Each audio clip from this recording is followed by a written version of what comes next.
Olá, bom dia a todos, sejam todos bem-vindos para o nosso Café com o Evangelho. Eu sou Leila Rocha de Oliveira.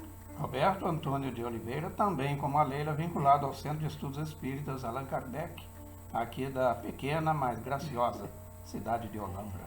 Um dia vocês conhecerão quem não conhece. Né? Isso, será um prazer receber a todos aqui na nossa cidade das Flores. E hoje está um dia muito bonito aqui na nossa cidade, um sol maravilhoso, último dia do mês de abril. Mas lembrando a quem está nos assistindo pelo YouTube, que nós temos também o nosso Facebook e temos o canal do Telegram. Então se inscrevam, assistam, compartilhem, quem ainda não se inscreveu.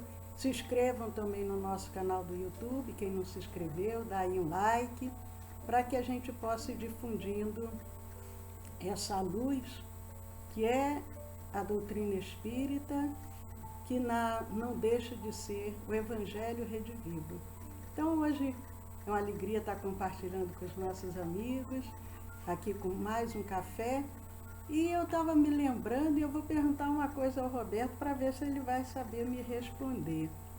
Você lembra, Roberto, já ouviu falar do apóstolo da caridade? Nossa, Leila, como já? É fantástico, gente.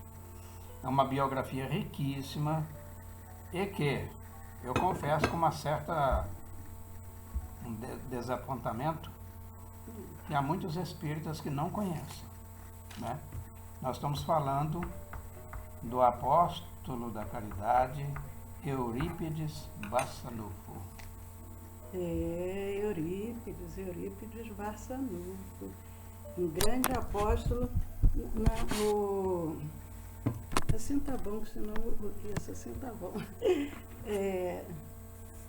Eurípides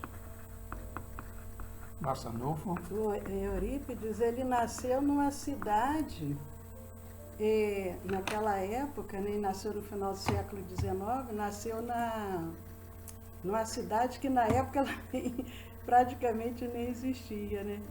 Final do século XIX, era uma cidade no interior das Minas Gerais. Era uma vila, né? Quase, né? Interior das Minas Gerais. Mas onde que o Eurípides Barçanufo nasceu, Roberto? Na cidade de Sacramento, em Minas Gerais. Sacramento. Olha, para quem ainda não conhece o mapa do meu estado natal, fica em direção ao Triângulo Mineiro. Né? Dali para Araxá seria, que dava para tirar de charrete a época de Eurípides, então eu calculo que de carro 1h30, no máximo. Da onde você? De Sacramento para Araxá. Para Araxá. Isso. Só para as pessoas se situarem, né? Então, mas por que se denominou depois Eurípides, né, que nasceu no final do século XIX, 1880, mas por que depois passaram a considerá-lo apóstolo da caridade? O que o Eurípides fez assim de tão importante para ser considerado um apóstolo da caridade? O que você sabe da vida dele? Aonde ele nasceu, você já falou que foi em Sacramento, mas os estudos. O que afinal de contas, o que esse apóstolo realizou? Se ele era espírita, se ele não era? O que você tem a me dizer sobre isso? Bom, são várias perguntas. Vamos tentar por parte. Eu sou perguntadora, né? E é propósito, né? A sua função é essa mesmo. Eu sou o seu degrau, fique à vontade. Olha só, Eurípides Barçanufo veio de uma cidade, como disse, de Sacramento, interior de Minas. Na época era uma vila, né? Nós estamos falando aí do ano de 1880. E final, por exemplo, do Segundo Império, aqui no Brasil. E o Eurípides, ele nasceu de uma família de 15 irmãos, ele era o terceiro. Perdeu só para minha avó, que teve 18. Era uma competição, né? Mas graças a Deus. Então imagine a mãe dele, que mais tarde seria conhecida como, carinhosamente, pelo nome de Dona Meca, né? E chegou até os nossos dias. A Leila depois vai dizer qual era o nome dela mesmo. Enfim, Dona Meca, e era uma pessoa muito afeita, né, aos valores da família, à tradição, né, da cultura, e morava numa fazenda chamada Fazenda Santa Maria.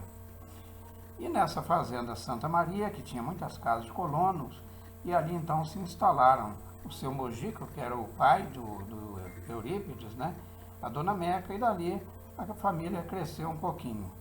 Agora, nós vamos falar então do menino Eurípides ou vamos pular essa parte? Não, então é interessante, né, a gente saber, né, ele foi o terceiro filho, né, dessa leva, né? Sim. E, como terceiro filho, mas ele sempre foi um menino, porque os espíritos missionários, eles são diferenciados desde a infância.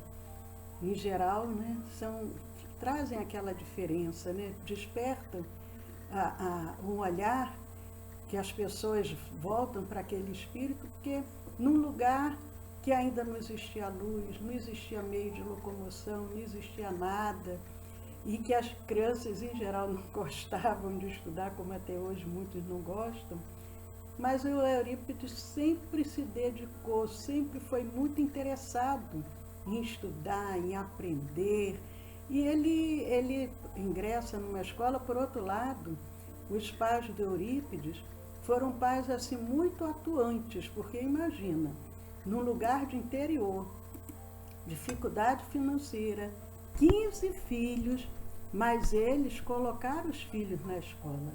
Naquela época que muitas crianças não frequentavam escola, os pais tinham os filhos, era para trabalhar na lavoura, mas não tinha essa preocupação. Ele trabalhava e estudava, ainda como menino, né? E os pais o colocam, né, na escola, então ele tem também pais, espíritos que o acolhem para bem conduzi-lo.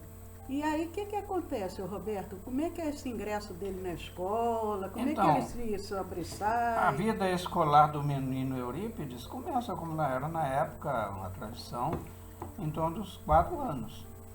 E aos 11 anos, ou no colégio onde ele se matriculou na época, era o chamado Colégio Miranda, né? E lá tinha o professor, que é o João Davi de Miranda, e o professor, né, Inácio Gomes de Melo. Então o Eurípides, ele era dotado de uma inteligência exemplar, muito acima da média. Lembro o próprio Allan Kardec, né? Recorda-se. Chico Xavier também, Chico era muito inteligente. Então, sem maiores dificuldades, o menino Eurípides, aos 11 anos de idade, ele já tinha praticamente concluído o que hoje nós entendemos como fundamental e o ensino médio. Então, aí o diretor do colégio chama o pai do Eurípides, né, o senhor Mojico, dizendo: olha, aqui nós não temos nada mais a ensinar ao seu filho, porque tudo que tinha que aprender aqui, até com os maiores, ele já sabe. Eu aconselho o senhor a colocá-lo num outro gênero de ensino, ou seja, de um outro nível, de ensino superior. Olha que coisa interessante, né? Porque é lógico, o lugar de interior, eu quando muito mais jovem, porque eu sou jovenzinha, né? Aonde eu nasci, só tinha uma escola que na época ia somente até a 4ª série primária. Depois foi desenvolvendo a própria escola, era a própria casa de família. A diretora colocou um cômodo da casa, dividiu ali as turmas, tudo misturadas. Depois, ao longo dos anos, a escola foi crescendo, não sei como está hoje, que nunca mais eu regressei lá. Mas é interessante porque nesse meio tempo, o Eurípides, que sempre foi muito estudioso, ele ajudava o pai e ele pescava, vendia os peixinhos dele para comprar livros. Então ele era sempre interessado em aprender. Mas ele também tinha um lado religioso muito desenvolvido. E logicamente que a cidade tinha o quê? Uma igrejinha, como toda cidade pequena. E era o local onde ele foi desenvolvendo a fé e foi crescendo nessa crença, né, da Igreja Católica, muito, muito fervoroso. É tanto que um belo dia o padre até ofereceu a ele um livro, não foi, Roberto? Esse livro é a Bíblia, dita Bíblia Sagrada. porquanto era uma inteligência excepcional e a dedicação dele, porque ele era coroinha, né? Ele ajudava na celebração do culto. E como ele já tinha uma fluência, imagine, né, a precocidade, uma fluência muito boa em latim, ele falou, olha, você tem que conhecer esse livro. Aí passa ali um exemplar da Bíblia, recordando que à época era interdito, ou seja, não era permitido as pessoas terem acesso a esse livro. Né? O padre passa o livro, mas diz para ele, olha, não comenta para ninguém, porque somente os religiosos, os padres, no caso, é que tinham o acesso à Bíblia. É muito interessante como que o mundo foi evoluindo, porque eu ainda criança, as missas, apesar de que existe ainda igrejas que a missa é em latim. Existe no Rio de Janeiro igreja que a missa é em latim, mas a pessoa ia na igreja, não tinha acesso à Bíblia e também não tinha acesso ao latim. Então, era, como se diz, vaca de presépio, né? Não sabia o que estava fazendo ali. Como é que é a vaca de presépio? Eu não sei, mas é um ditado que dizem, né? Concorda com tudo, né? Concorda com tudo. Só abana a cabeça, né? Mas houve um episódio muito interessante, e por outro lado, a dona Meca, desde que ela teve o primeiro filho, ela tinha uns desmaios, ela passava muito mal e logicamente que naquele período, imagina, final do século XIX, a medicina era praticamente inexistente. E o Eurípides, ele ficava muito incomodado com aquilo, de ver aquela mãe amorosa e passando mal, desmaiando, tendo aqueles desmaios, ninguém conseguia entender aquilo. E um belo dia, o pai dele hospedou na casa dele um médico homeopata. Gostaria, Roberto, de contar sobre esse episódio? Sim, só vou fechar o anterior porque com relação à escolaridade, né, do menino Eurípides, e o sonho dele, já que a Leila avançou esse problema da mãe, e ele ficava muito angustiado com isso, então ele queria cursar medicina. Olha só, que é um idealista, né? Poxa, ele vai no primeiro momento, como os espíritos também, ele se utiliza, né, das nossas sensibilidades, daquilo que nós temos como valor, para a partir dali nos motivar a buscar recursos mais e adiante distribuir com os outros, que não somente com os parentes, embora neste caso tenha sido a mãe dele a motivadora maior. E ele então fala assim, olha, eu gostaria de cursar medicina. À época, imagina, nós estamos falando aí do final do século XIX, então a faculdade de medicina tinha mais próximo, era no Rio de Janeiro, era na Escola de Medicina da Marinha do Brasil. Então lá chegaram aí por 2 vezes, só que na segunda vez a mãe dele teve um acréscimo, ou melhor, um aumento nas suas crises, pela ausência do Eurípides, ao qual ela se afeiçoava de maneira muito particular, embora já tivesse aí seus 10 filhos ou mais, e aí então ele cancela, ou seja, ele arquiva esse projeto de vida. Só o amor filial mesmo, né, gente? Porém, voltando agora, respondendo então o que a Leila perguntou, esse médico homeopata hospeda-se na fazenda Santa Maria, e o Eurípides, ele pede para que o pai, e a mãe, aliás, acomode ele com uma cama adicional no mesmo quarto em que ele, Eurípides, dormia. Eu gostaria até de comentar, porque o que acontece? O Eurípides, com aquele interesse de aprender, quando ele vê aqueles livros homeopáticos, ele fica maravilhado. E com aquele desejo que ele tinha de curar a mãe, o médico deixa ali alguns livros e ele começa a estudar a medicina através da homeopatia.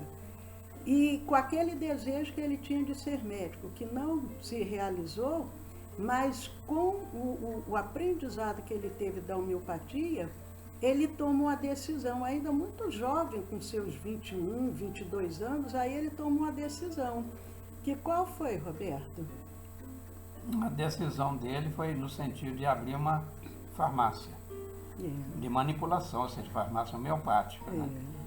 E falamos de uma cidadezinha que já ia no início do século, não tinha nem luz elétrica ainda, né, Vicky? Não tinha. Era luz de lamparina. Agora você falou de uma vocação dele, né, que por um viés foi bom. Então ele não torna-se um médico alopata, porque a faculdade de medicina ia lhe dar essa orientação acadêmica, né?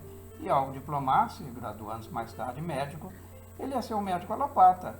Não obstante, com os benfeitores que movimentando lá os recursos, naquela cidadezinha, lá no interior de Minas, na Perdida, leva um médico homeopata para lá e fala assim, olha, você vai passar para esse rapazinho aí, porque ele está determinado a fazer a caridade. E a caridade vem geralmente no socorro às dores, né? Aos aflitos, às dores físicas, às dores da alma, né? Estava aberto, né? Ele estava, o espírito já estava preparado para aquilo. E ele, como um espírito missionário, ele atuava em várias áreas. Ele na igreja, ele tinha cargos dentro da igreja, ele fundou um grêmio na igreja, ele fundou também um grupo de teatro. Ele, com 22 anos, ele já era professor e diretor do colégio também da cidade, que era o Liceu Sacramentano. Ele também era vereador, então ele era um jornalista homem, também. Jornalista, era um homem dos 10 instrumentos, né? E ainda secretário da Irmandade São Vicente de Paulo. Lembrando que ele era de uma tradição católica, como toda a família, né? Muito. Então, aquela história. Imagine, por exemplo, alguém que chega ali e se diz espírita, ali no SEAC, aqui em Olambra, né? Aí fala assim, olha, você é espírita? Aí tudo bem, então você conhece a literatura. A gente logo dá uma tarefa para ele, que isso é natural. E o Eurípides, então, como dizia ele, então, criado ali junto à sacristia, aos elementos do culto, e então ele torna-se dedicado, né? Falou, então vamos dar trabalho, que esse daí é que está vocacionado, que está motivado, né? Ele era secretário da Irmandade São Vicente de Paulo. A gente depois vai entender porque é São Vicente de Paulo, né? Depois nós vamos comentar sobre isso. Mas, como nosso tempo já está fechando, ele tinha 3 coisas que o incomodavam muito. Uma era a doença da mãe, que ele não conseguia curar. Aquilo o atormentava demais. Outra era um tio que ele tinha, e a família tão católica, tão religiosa, esse tio se torna espírita. Mariano, né? O senhor Mariano. Então, Mariano de Mariana, você imagina que é muito católico aí no meio, né? Então ele fica muito incomodado. Imagina uma cidade pequena, esse tio se tornar espírita.